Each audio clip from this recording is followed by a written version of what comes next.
Ya, penjualan listrik PT PLN pada tahun 2023 mengalami kenaikan dengan pertumbuhan 5,32% secara tahunan. Segmen bisnis menjadi salah satu penopang utama. Lantas, di tengah lesunya kondisi dunia usaha di tahun ini, bagaimana efeknya bagi kinerja bisnis retail dan niaga PLN di paruh pertama 2024 ini? Untuk mengulasnya, kami telah tersambung secara virtual bersama dengan Eksekutif Vice President Niaga dan Pemasaran PLN, Vince Lumebang. Selamat pagi Bu Vince, apa kabar? Salam sehat tentunya untuk Ya, Anda. selamat pagi Mas Bram, kabar baik. Ya gimana Mas Bram, sehat? Sehat Bu Vince. Bu Vince, tentunya kami Nah, akan menanyakan begitu ya terkait update, terkait kinerja dari PT PLN Persero tentunya di tengah kita tahu bersama bisnis di tanah air kita ini sedang lesu. Apakah ini juga turut memberikan dampak tersendiri bagi kinerja PLN di paruh pertama 2024? Silakan dengan jawaban Anda Bu Vince.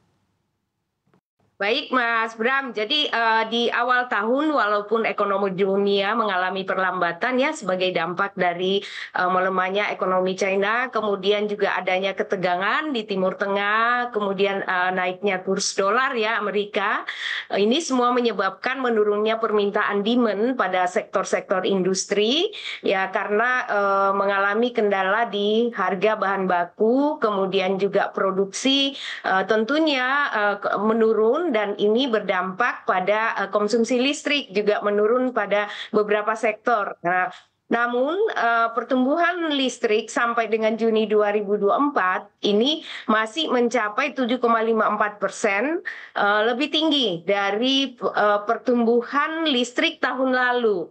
Nah, ini tentunya didorong oleh beberapa sektor lainnya. Tadi sudah disampaikan bahwa sektor bisnis meskipun sudah tumbuh di tahun lalu itu 16,3%, tahun ini juga masih tumbuh 9,7. Artinya pertumbuhan bisnis di dalam negeri ini luar biasa ya, masih hampir mencapai 10%. Kemudian juga di sektor rumah tangga. Ini tumbuh 8,8%, ya ini didorong oleh konsumsi listrik yang kita tahu bahwa pada tahun 2019 itu sudah cukup tinggi ya, namun karena adanya pandemi, konsumsi rumah tangga rata-rata pemakaian per hari ini menjadi turun ya. Namun di masa pemulihan 2021, 22, 23 ini sudah mulai mencapai menuju ke arah konsumsi rata-rata ya sebelum COVID ya, sehingga inilah salah satu yang mendorong ya pertumbuhan ini di atas dari 2023. Nah, kemudian juga masih ada industri yang dulunya itu ya di tahun 2022 60 industri besar yang mengalami penurunan. Ini di tahun 2024 ini sudah mulai ada yang rebound ya. Jadi tahun 2022 itu untuk industri besar itu konsumsi listriknya turun sekitar minus 1,6%. Nah, tahun ini sudah mulai ada tumbuh sekitar 10,56%.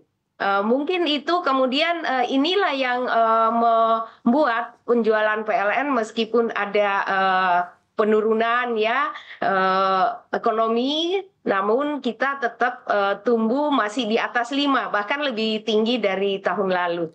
Seperti itu, Oke, Mas. oke baik Bu Vince. Dengan kinerja yang cukup apik begitu ya di paruh pertama 2024 ini, mungkin juga bisa di-spill Bu Vince. Kiranya strategi apa yang Ya. diterapkan di PT PLN Persero? Nah tadi dengan kita mengetahui ya pemetaan kita di akhir tahun lalu itu kan sudah tahu ini pelanggan-pelanggan mana yang mengalami penurunan, apa produk-produk yang kita bisa berikan untuk membantu mereka bisa tumbuh kembali ya. Kemudian juga sektor industri, sektor bisnis yang saat ini tumbuh cukup besar, ini kita betul-betul kawal dari sisi persiapannya, kemudian bagaimana kita mempercepat kebutuhan infrastruktur mereka untuk segera bisa beroperasi. Nah, salah satu sektor bisnis yang cukup besar pertumbuhannya, berkontribusi besar pertumbuhannya di tahun 2023 maupun tahun sekarang adalah tumbuhnya data center. Nah, tumbuhnya data center ini tidak terlepas dari dampak moratorium data center di negara tetangga kita di Singapura ya. Nah, mereka tentu tertarik dengan lokasi di Indonesia karena kita punya tempat yang cukup strategis juga. Kemudian dari sisi ketersediaan energi juga ada, dan yang tentu yang satu yang menjadi fokus daripada data center adalah energi green. Nah, kita punya pembangkit energi terbarukan yang mensuplai mereka, menginginkan mereka disuplai dengan green energy. Seperti itu, Mas. Oke, baik Bu Vinca. Kami juga penasaran bagaimana juga cara dan juga strategi PLN begitu ya untuk memastikan pertumbuhan di dalam kinerja PLN ini juga bisa atau mampu berkelanjutan, Bu Vinca. Oh ya, baik. Nah, strategi utama kami tentu yang pertama adalah kita mempunyai rencana jangka panjang perusahaan ya, RJPP. Kemudian di mana RJPP ini tentu kita selaraskan ya dengan rencana umum penyediaan tenaga listrik yang ditetapkan oleh pemerintah ya, dengan mempertimbangkan tentu pertumbuhan ekonomi dalam negeri, kemudian potensi-potensi konsumen yang akan masuk ya dengan segala support yang diberikan oleh pemerintah untuk menarik investor masuk ke dalam negeri. Kemudian tentu bagaimana aspirasi pemegang saham dan faktor-faktor eksternal yang berpengaruh terhadap kinerja internal perusahaan. Nah, dari itu kemudian tentu kami menyusun rencana kerja jangka pendek ya, misalnya 1 tahunan ini tahun 2004, 2025 bagaimana.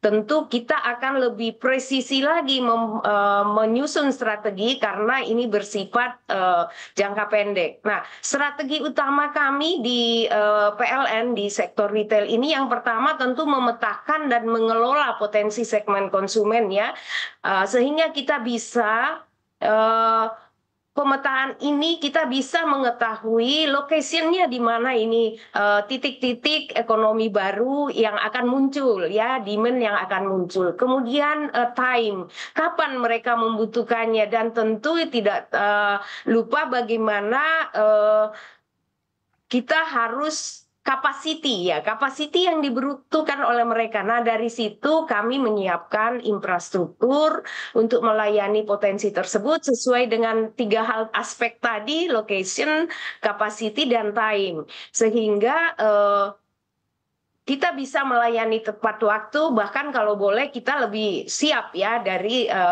waktu yang dibutuhkan oleh pelanggan. Nah, kemudian dari segmentasi tadi itu juga kita menyiapkan kira-kira produk apa dan layanan apa yang dibutuhkan oleh para calon konsumen kita ini. Contohnya tadi untuk data center itu membutuhkan green energy. Nah, di sini kami siapkan tentu produk-produk bagaimana mereka bisa membranding produk mereka sebagai produk yang di pelayanan mereka ini menggunakan green energy. Demikian juga dengan industri. Beberapa industri ini sangat concern terhadap penggunaan listrik bersih ya, untuk tentu bisa masuk ya, produknya bisa masuk ke negara-negara Eropa, Amerika, Kanada, dan negara-negara lain yang sangat fokus terhadap penggunaan green energy. Nah, kemudian yang kedua terakhir tentunya kami melakukan digitalisasi proses bisnis ya, mulai dari supply chain, layanan informasi, produk, dan bagaimana menyediakan layanan digitalisasi untuk media akses bagi konsumen dalam mendapatkan produk maupun layanan PLN.